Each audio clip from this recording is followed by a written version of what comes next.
क्या समय वास्तव में मौजूद है? क्या आपने कभी सोचा है कि समय, टाइम, सच में अस्तित्व में है या ये केवल हमारी चेतना की एक कल्पना मात्र है? क्या भूत, पास्ट, वर्तमान, प्रेजेंट और भविष्य, फ्यूचर वास्तव में अलग अलग है या वे सब एक साथ ही मौजूद है? क्या हम समय में यात्रा, टाइम ट्रैवल कर सकते हैं? क्या आधुनिक विज्ञान, मॉडर्न साइंस और प्राचीन भारतीय ऋषियों के समय के बारे में अवधारणा एक जैसी है? स्टीफन हॉकिंग बनाम ऋषि पतंजलि, समय को लेकर उनके विचारों में क्या अंतर है? आज हम इस रहस्यमयी विषय को विज्ञान, दर्शन और आध्यात्मिकता के दृष्टिकोण से समझेंगे। क्या भूत, भविष्य और वर्तमान वास्तव में समानांतर, पैरेलल टाइम चल रहे हैं? भारतीय दर्शन और काल, टाइम का रहस्य। समय, काल केवल घड़ी की टिक टिक तक सीमित नहीं है, बल्कि ये पूरे ब्रह्मांड की एक गहरी और रहस्यमयी अवधारणा है। भारतीय दर्शन में काल को केवल बीते हुए क्षणों का क्रम नहीं, बल्कि एक चक्रीय प्रक्रिया, साइक्लिक प्रोसेस के रूप में देखा गया है, जो जन्म, मृत्यु और पुनर्जन्म, रीबर्थ के साथ अनंत रूप से चलती रहती है। एक काल का स्वरूप। हिंदू दर्शन में समय की अवधारणा। हिंदू ग्रंथों में समय को काल कहा गया है, जो न केवल भौतिक जगत, फिजिकल वर्ल्ड को प्रभावित करता है, बल्कि आत्मा, सोल और चेतना, कॉन्शियसनेस के स्तर पर भी गहराई से प्रभाव डालता है। भारतीय दृष्टिकोण के अनुसार समय कोई सीधी रेखा, लिनियर में नहीं चलता जैसा कि पश्चिमी विज्ञान मानता है, बल्कि ये एक चक्रीय प्रक्रिया, साइक्लिक प्रोसेस है। ये चक्रीय समय विभिन्न युगों, एजेस में विभाजित है, जिसे सतयुग, त्रेतायुग, द्वापर युग और कलयुग कहा जाता है। प्रत्येक युग एक विशेष ऊर्जा और घटनाओं से भरा होता है और अंत में ये फिर से प्रारंभ होता है, ठीक उसी तरह जैसे दिन के बाद रात आती है और फिर नया सूर्योदय होता है। 2 श्री कृष्ण और काल का रहस्य। भगवद गीता में भगवान श्री कृष्ण कहते हैं, कालोस्मि लोकक्षकृत प्रवृद्धो, अर्थात मैं ही काल हूं जो सबका सहार करता हूं। यहां श्री कृष्ण ये बताते हैं कि काल एक अमिट शक्ति है जो सभी चीजों को नष्ट कर देती है और फिर एक नई सृष्टि की रचना करती है। ये विचार आधुनिक भौतिकी के एंट्रोपी और ब्रह्मांड के लगातार बदलते रहने के सिद्धांत से मिलता जुलता है। 3 भारतीय ग्रंथों में काल का चक्रीय सिद्धांत। भारतीय दर्शन में समय को केवल एक दिशा में बहने वाला नहीं माना गया, बल्कि इसे एक वृत्त, सर्कल के रूप में देखा गया जो लगातार पुनरावृत्ति करता है। युग चक्र, साइकिल ऑफ युगास। सतयुग, गोल्डन एज, ये सबसे पवित्र और नैतिकता से भरा युग होता है, जहां सत्य और धर्म की प्रधानता होती है। त्रेता युग, सिल्वर एज, इसमें नैतिकता धीरे धीरे कम होने लगती है और मानवता के मूल गुण बदलने लगते हैं। द्वापर युग, ब्रॉन्ज एज, इस युग में अच्छाई और बुराई का संतुलन बना रहता है, लेकिन नैतिकता पहले जैसी नहीं रहती। कलयुग, आयरन एज, ये सबसे निचला स्तर होता है, जहां अधर्म, लोभ और भौतिकता बढ़ जाती है। जब कलयुग अपने चरम पर पहुंचता है, तो ये चक्र फिर से सतयुग में परिवर्तित हो जाता है और समय की यात्रा पुनः आरंभ हो जाती है। 4. काल के प्रभाव और आध्यात्मिक दृष्टिकोण। भारतीय ऋषियों और संतों ने कहा है कि काल से बचने का एकमात्र तरीका आत्मज्ञान, सेल्फ रियलाइजेशन है। जो व्यक्ति अपने आत्म स्वरूप को जान लेता है, वो काल चक्र से मुक्त हो जाता है और मोक्ष, लिबरेशन प्राप्त करता है। इसीलिए भगवद गीता में श्री कृष्ण अर्जुन को आत्मज्ञान की ओर जाने का मार्ग दिखाते हैं, ताकि वो काल और मृत्यु के भय से ऊपर उठ सके। निष्कर्ष, काल नाशवान या शाश्वत। भारतीय दर्शन में काल को केवल घड़ी की सुइयों का खेल नहीं, बल्कि पूरे ब्रह्मांड के अस्तित्व की आधारशिला माना गया है। काल कोई सीधी रेखा, लिनियर में नहीं चलता, बल्कि ये एक चक्र, साइकिल के रूप में कार्य करता है, जिसमें जन्म, विनाश और पुनर्जन्म का क्रम चलता रहता है। भगवद गीता, वेद और उपनिषद सभी इस विचार को स्पष्ट करते हैं कि समय स्वयं भगवान का ही रूप है, जो सब कुछ नियंत्रित करता है। आधुनिक विज्ञान में भी अब यह स्वीकार किया जा रहा है कि समय एक जटिल और रहस्यमय तत्व है, जो पूरी वास्तविकता को प्रभावित करता है। तो अब सवाल यह है, क्या हम वास्तव में समय को समझ सकते हैं, या ये हमारी चेतना से परे कोई दिव्य रहस्य है? क्या हम इस कालचक्र से बाहर निकल सकते हैं या हमें इसके साथ ही जीना होगा? आपका क्या विचार है? कमेंट में बताइए। क्या क्वांटम भौतिकी भी यही कहती है?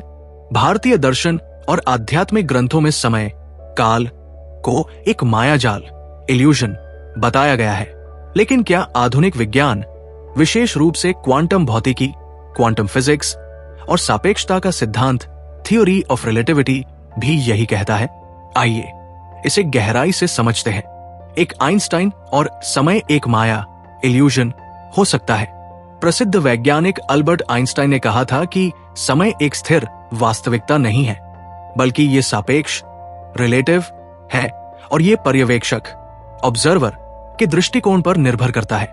आइंस्टाइन के सापेक्षता के सिद्धांत, थ्योरी ऑफ रिलेटिविटी के अनुसार समय हर जगह एक समान नहीं होता। ये व्यक्ति और परिस्थिति के अनुसार बदल सकता है। उदाहरण के लिए, यदि कोई व्यक्ति प्रकाश की गति के करीब यात्रा करे तो उसके लिए समय धीमा हो जाएगा, जबकि पृथ्वी पर रह रहे लोगों के लिए समय सामान्य गति से आगे बढ़ता रहेगा। इसी कारण इसे टाइम डायलेशन कहा जाता है, यानी समय का फैलाव। क्या इसका मतलब यह है कि समय वास्तव में एक भ्रम, इल्यूजन है? भारतीय वेदांत भी यही कहता है कि समय केवल हमारी चेतना का एक अनुभव है। वास्तविकता में इसका कोई ठोस अस्तित्व नहीं है। दो, क्वांटम यांत्रिकी, क्वांटम मैकेनिक्स और समय का रहस्य। जब हम क्वांटम भौतिकी की दुनिया में प्रवेश करते हैं तो समय और भी रहस्यमय हो जाता है। डबल स्लिट एक्सपेरिमेंट से पता चला कि कण, पार्टिकल्स जब तक देखे नहीं जाते तब तक वे तरंगों, वेव्स के रूप में रहते हैं, यानी उनकी स्थिति, पोजीशन तब तय होती है जब कोई पर्यवेक्षक, ऑब्जर्वर उन्हें देखता है। इस विचार से यह निष्कर्ष निकाला जा सकता है कि समय और वास्तविकता तब अस्तित्व में आते हैं जब कोई उन्हें देखता है। ये अद्वैत वेदांत की माया की अवधारणा के समान है, जिसमें कहा गया है कि ये ब्रह्मांड केवल एक चेतना का निर्माण है और ये तब तक वास्तविक प्रतीत होता है जब तक कोई इसे अनुभव कर रहा है। 3, मैनी वर्ल्ड्स थ्योरी। क्या समय एक साथ कई स्तरों पर चल सकता है? क्वांटम यांत्रिकी में मैनी वर्ल्ड्स इंटरप्रिटेशन, MY नामक एक सिद्धांत है जो कहता है कि हर संभव भविष्य पहले से ही मौजूद है। इसका अर्थ यह है कि जब भी कोई निर्णय लिया जाता है तो ब्रह्मांड 2 अलग अलग वास्तविकताओं, पैरेलल रियलिटीज में विभाजित हो जाता है। उदाहरण के लिए, यदि आप किसी 2 रास्तों के बीच चुनाव करते हैं तो एक संभावना में आप पहला रास्ता चुनते हैं और दूसरी संभावना में आप दूसरा रास्ता चुनते हैं, और दोनों वास्तविकताएं समानांतर रूप से अस्तित्व में रहती है। इसका मतलब यह हुआ कि समय एक ही दिशा में आगे नहीं बढ़ता, बल्कि ये कई शाखाओं, ब्रांचेस में विभाजित हो सकता है। क्या यह विचार सांख्य दर्शन और कर्म के सिद्धांत से मिलता जुलता नहीं है? भारतीय दर्शन कहता है कि हमारे कर्मों के आधार पर कई संभावित भविष्य बनते हैं और इस ब्रह्मांड में अनंत संभावनाएं मौजूद है। 4, उच्च आयाम, हायर डायमेंशंस और समय का रहस्य। वैज्ञानिक कार्ल सगन और कई अन्य भौतिकविदों ने माना कि यदि हम चौथे या 5वें आयाम, हायर डायमेंशंस में प्रवेश करें तो हम समय को एक अलग तरीके से देख सकते हैं। हमारे लिए समय केवल आगे बढ़ता हुआ प्रतीत होता है, लेकिन यदि हम उच्च आयामों को समझ सकें तो हम भूत, भविष्य और वर्तमान को एक साथ देख सकते हैं। ये ठीक वैसे ही है जैसे हम एक चित्र, 2D इमेज को देख सकते हैं, लेकिन वो चित्र स्वयं को नहीं देख सकता। इसी प्रकार हम यदि उच्च आयामों को समझ पाते तो हमें समय का पूरा चक्र, टाइम साइकिल, एक ही समय में दिखता। क्या यह विचार हिंदू दर्शन के कालचक्र से मेल खाता है, जहां कहा जाता है कि समय केवल एक चक्र के रूप में मौजूद है और हम इसमें फंसे हुए हैं? निष्कर्ष, क्या समय सच में एक माया, इल्यूजन है? भारतीय दर्शन कहता है कि समय एक चक्रीय प्रक्रिया, साइक्लिक प्रोसेस है और यह केवल हमारी चेतना की एक अनुभूति है। आइंस्टाइन और सापेक्षता सिद्धांत कहते हैं कि समय हर किसी के लिए समान नहीं होता, यह बदल सकता है और ये एक माया हो सकता है। क्वांटम भौतिकी के अनुसार जब तक कोई पर्यवेक्षक नहीं होता तब तक समय और वास्तविकता दोनों तय नहीं होते, यानी हम ही अपने समय और ब्रह्मांड को बनाते हैं। मैनी वर्ल्ड्स थ्योरी कहती है कि समय केवल एक दिशा में नहीं चलता, बल्कि हर निर्णय पर नई संभावनाएं उत्पन्न होती है। उच्च आयाम, हायर डायमेंशंस में समय का अस्तित्व वैसा नहीं होगा जैसा हम इसे अनुभव करते हैं। क्या भारतीय ऋषि और आधुनिक वैज्ञानिक एक ही सत्य को अलग अलग शब्दों में व्यक्त कर रहे हैं? क्या समय वास्तव में हमारे अनुभव की सीमा तक ही सीमित है, या फिर ये सच में एक भ्रम, इल्यूजन है? आपका क्या विचार है? क्या आप मानते हैं कि समय केवल हमारी चेतना का निर्माण है? कमेंट करें और इस रहस्य को समझने की कोशिश करें। क्या समय एक समानांतर वास्तविकता, पैरेलल रियलिटी है? कुछ वैज्ञानिक मानते हैं कि समय स्पेस टाइम का ही एक आयाम, डायमेंशन है। कुछ सिद्धांतों के अनुसार हर समय भूत, भविष्य और वर्तमान पहले से ही मौजूद है, हम केवल अनुभव कर रहे हैं। इसे समझने के लिए रेल की पटरी का उदाहरण लें। एक यात्री ट्रेन में आगे की खिड़की से देखता है तो उसे भविष्य दिखता है, पीछे की खिड़की से देखता है तो उसे भूतकाल दिखता है। लेकिन रेलवे ट्रैक पर खड़े किसी व्यक्ति के लिए सब कुछ एक साथ मौजूद होता है। क्या हमारा मस्तिष्क, ब्रेन भी इसी तरह समय को अलग अलग रूपों में देख रहा है? स्टीफन हॉकिंग बनाम ऋषि पतंजलि, समय की अवधारणा पर विवाद। ऋषि पतंजलि और योग सूत्र में समय का वर्णन। भारतीय योग दर्शन में ऋषि पतंजलि ने बताया कि जब कोई साधक गहरे ध्यान में जाता है तो वो समय के बंधन से मुक्त हो सकता है। वे कहते हैं कि ध्यान में व्यक्ति अतीत और भविष्य दोनों को देख सकता है, क्योंकि वह चेतना के उच्च स्तर, हायर कॉन्शियसनेस पर पहुंच जाता है। क्या ये क्वांटम टाइम ट्रैवल जैसा नहीं है? स्टीफन हॉकिंग का समय पर सिद्धांत। प्रसिद्ध वैज्ञानिक स्टीफन हॉकिंग ने कहा कि समय केवल एक दिशा, एरो ऑफ टाइम में चलता है, यानी अतीत से भविष्य की ओर। वे मानते थे कि समय में यात्रा, टाइम ट्रैवल संभव तो है, लेकिन केवल भविष्य में, भूतकाल में नहीं। जबकि भारतीय योग और अद्वैत वेदांत मानते हैं कि समय केवल एक मानसिक अवधारणा, मेंटल कंस्ट्रक्ट है, इसे बदला जा सकता है। तो क्या आधुनिक विज्ञान और प्राचीन योग दर्शन समय के दो अलग अलग पहलू देख रहे हैं? क्या समय केवल एक भ्रम, इल्यूजन है? आइंस्टाइन और ब्लॉक यूनिवर्स सिद्धांत। आइंस्टाइन ने कहा था, भूत, भविष्य और वर्तमान ये सब एक भ्रम मात्र है।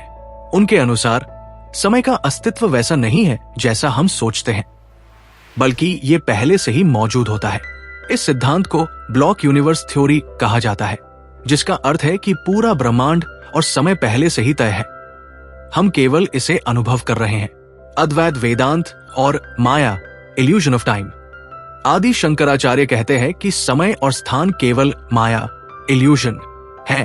अगर सब कुछ ब्रह्मा से बना है और ब्रह्मा असीम, इन्फिनिट है, तो समय भी केवल हमारे अनुभव का हिस्सा है, कोई ठोस सत्य नहीं। वेदांत में कहा गया है कि जब कोई व्यक्ति मोक्ष, लिबरेशन प्राप्त करता है तो वो समय के चक्र, साइकिल ऑफ टाइम से मुक्त हो जाता है। क्या ये आइंस्टाइन के ब्लॉक यूनिवर्स थ्योरी से मिलता जुलता नहीं है? निष्कर्ष, कंक्लूजन। क्या समय वाकई में एक भ्रम है? क्या विज्ञान और आध्यात्मिकता समय के बारे में एक ही सत्य को दो अलग अलग दृष्टिकोण से देख रहे हैं? क्या हम भविष्य को बदल सकते हैं, या ये पहले से ही तय है? क्या योग और ध्यान से हम समय के बंधन को तोड़ सकते हैं? विज्ञान और दर्शन की ये अद्भुत दुनिया हमारे सोचने के तरीके को बदल सकती है। अब सवाल आपसे, क्या आपको लगता है कि समय वास्तविक है या केवल हमारी चेतना का भ्रम? क्या समय में यात्रा संभव है? क्या आप समय को एक नई दृष्टि से देखने के लिए तैयार हैं? अगर ये वीडियो आपको पसंद आया हो तो लाइक करें, कमेंट करें और इसे दूसरों के साथ शेयर करें।